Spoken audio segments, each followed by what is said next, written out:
Devemos ter alguma atenção maior para prescrição medicamentosa para pacientes com síndrome de Down? Muito boa pergunta, Joel. Então vamos lá por partes, né? Então, eu acredito que quase todo mundo saiba aqui, mas caso você não saiba, síndrome de Down, como o próprio nome diz, é uma síndrome, é uma condição que o paciente, ele nasce com essa condição genética e isso leva a ele características que são diferentes do padrão, certo? É importante a gente lembrar, docs, que síndrome não caracteriza uma doença, tá? É interessante isso até pra gente ter algumas quebras de preconceitos mesmo, sabe? Em relação a pacientes que têm síndromes, que essa é uma das. Então, síndrome não é considerada necessariamente uma patologia, uma doença. É uma condição, uma alteração genética que o paciente nasceu e isso coloca nele características que são diversas. Só que o que acontece? Alguns pacientes com síndrome de Down, Joel, a síndrome, ela tem variações, ela tem gravidades, como toda alteração, como toda síndrome e também como toda patologia, a gente tem gravidades, ok? Dentro dessas gravidades, eu tenho pacientes, digamos assim, que a manifestação, que a alteração genética relacionada à síndrome é um pouco mais leve. E eu tenho pacientes que são um pouco mais graves, né? E essa gravidade pode levar o paciente a ter a síndrome junto com ela ter patologias relacionadas, tá? Então não é porque o paciente é síndrome de Down que ele vai ter uma patologia relacionada, não. Geralmente é cada caso, ok? Mas uma das patologias relacionadas aos casos mais graves, né, as manifestações mais graves da síndrome, são patologias cardíacas. O paciente ele pode ter uma má formação cardíaca, ou ele pode ter uma alteração do miocárdio, não ter força suficiente para a contração muscular, ou ele pode ter ali, sabe, a parede que divide o lado direito, o lado esquerdo, ou as válvulas, né, que dividem os átrios e os ventrículos, elas podem também apresentar alterações congênitas. Então, o paciente ele nasce com isso, certo? Veio junto com a síndrome. E aí, a gente vai ter que, quando você avaliar o teu paciente, entender se dentro da síndrome de Down, quais são as outras patologias, as outras comorbidades que esse paciente tem, tá bom? Então, obviamente, a sua prescrição vai depender disso. Por quê? Porque se ele é um paciente com síndrome de Down e simplesmente ele tem a manifestação da síndrome de forma física, né? Às vezes uma flacidez muscular, o paciente tem ali, né, a posição das orelhas, a posição da célula nasal, a maxila, enfim. Se a manifestação que ele apresenta é restritamente física, características físicas, digamos assim, tá? De forma bem didática para você, e ele não apresenta uma alteração cardíaca, poxa, então a sua prescrição é muito mais, você tem muito mais opções. O seu leque de opções para prescrever antibiótico, analgésico, anti-inflamatório é muito maior, tá bom? Então isso é um parâmetro. O paciente ter uma alteração cardíaca. Porque agora, se o teu paciente dizer, ai doutora, o paciente tem um quadro de arritmia, ou o paciente tem uma alteração valvar, né? Ou o paciente já colocou uma prótese, fez alguma cirurgia cardíaca, aí a gente vai ter que ter aquela cautela, isso você já deve saber da faculdade mesmo, aquela cautela com os nossos vasoconstritores, com o uso de epinefrina. Atenção a esse termo, cautela. Cautela não quer dizer não usa, tá?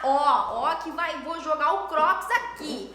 Gente, a gente tem que ter muito cuidado com a interpretação das evidências científicas, ou mesmo de livros pra gente, tá? Então, por exemplo, contraindicação é diferente de melhor indicação, tá? E a mesma coisa vai para esse parâmetro para você, tá bom? Então, cautela do uso de um anestésico, de um vasoconstritor, não é a mesma coisa que a contraindicação absoluta. Cautela, né? Cautela só caso o paciente seja paciente cardiopata. Outras coisas. Bom, e Paula, se eu precisar prescrever um antibiótico, analgésico, anti-inflamatório, e aí o que eu faço? Aí você vai precisar avaliar o segundo ponto desse paciente, além, né, da gravidade, caso ele tenha da manifestação cardíaca, você precisa avaliar se ele faz uso de algum medicamento. Então, existem vários pacientes com síndrome de Down, pessoas com síndrome de Down, que não toma nenhum remédio, zero remédio. Ele vive uma vida normal, não tem nenhuma patologia, não tem nenhuma comorbidade relacionada. Maravilha, beleza. dizer que você vai conseguir prescrever praticamente todos os medicamentos? Possivelmente, tá bom? Agora, não, ele também é um paciente que tem pressão alta, ou ele tem um quadro de hipotireoidismo. Aí a gente vai ter que analisar quais são os medicamentos que ele está fazendo uso e se esses medicamentos vão interagir, vão fazer interação farmacológica com aqueles que a gente quer prescrever. Certo? Então, assim, não tem... É algo simples, né? É algo simples. E isso é algo que, assim, eu gosto de trazer para vocês, porque eu já trabalhei e já tive contatos e já fui em congressos e vi vários professores e vários outros colegas dentistas, às vezes complicando uma coisa que poderia ser simples, poderia ser fácil. Não tô dizendo que é oba-oba, né? Pô, você vai atender um paciente com atração sistêmica, vai ser oba-oba? Não. É algo, sim, que tem os seus desafios. Só que aí vai do nosso estudo, né? De você descomplicar as coisas, pegar algo complexo e tornar algo simples. E isso é pra vida. Então, como que eu descomplico? Como que é a minha cultura aqui dentro das redes sociais, de trazer aqui pra vocês, realmente é a minha cultura, a minha visão de mundo. É pegar algo, putz, para uma paciente renal crônico e tal, todo mundo tá falando que é super difícil, super complexo, só é quando a gente não tem conhecimento. Só é quando a gente não entende os porquês. Né? Tem uma coisa que a gente não dava muito valor na faculdade e faz uma puta diferença na rotina clínica de quem atende pacientes com atrações sistêmicas. Fisiopatologia. Entender os porquês. O que acontece com a paciente com hipertensão, com doença renal crônica, com síndrome de Down? O que acontece com esse paciente que pode ter uma cardiopatia? O que é uma cardiopatia? Né? Às vezes, por exemplo, Doc, sem brincadeira, às vezes eu recebo algumas dúvidas, assim, de alguma patologia, algum nome de patologia, que, Doc, você podia ter perguntado pro Google. É sério. E não é porque a Pamela é metida e não quer responder você, não. Só que, assim, eu quero a tua independência, tá? Então, Pamela, nunca atendi um paciente com síndrome de Down, meu Deus, socorro, vou te mandar uma dúvida, você vai me ajudar? Lógico que eu vou te ajudar. Eu faço isso com alegria. Só que nem sempre eu tô disponível, né? Eu não tô 24 horas aqui no direct pra conseguir te responder. Se eu te respondi dentro de 10 minutos que você mandou dúvida, que bom, milagre. Eu devia estar fazendo ou, tomando um lanche, ou tô lá fazendo xixi, eu aproveito pra responder vocês. Porque senão, Doc, eu tô trabalhando, então nem sempre tem a Pamela 24 horas por dia disponível, né?